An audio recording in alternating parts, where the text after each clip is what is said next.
Narx-navo bo'yicha ko'pchilik sal noto'g'ri o'ylashyapti. Anitda arzon ekan, salada qimmat ekan degan narsa.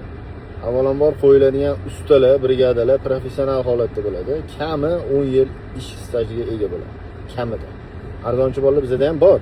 O'sha bolalarga beriladigan narxi, arzonchi bolalarga beriladigan narxi yetadigan bo'lsa, 20-21 dollardan aylanadi o'zi. Lekin biz unaqa narsani xohlamaymiz. Uzoq vaqtga yetadigan narsa, misol uchun 1 dollardan raznica beradigan bo'lsa, 200 kvadratli joyda 200 dollar raznica berar ekan. 200 dollar 15 yil, 20 yilga yetadigan narsaga 200 dollar nima pul bo'ladi u? Bor yana 300 dollar bo'lsin, bor yana 500 dollar bo'lsin. Fasad uchun, uyingizni asosiy ko'rinish, asosiy vid, asosiy chiroy beradigan joy uchun nimaga?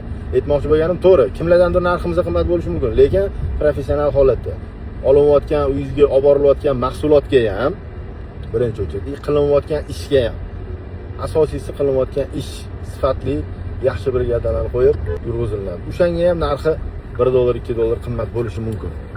Salomat bo'ling.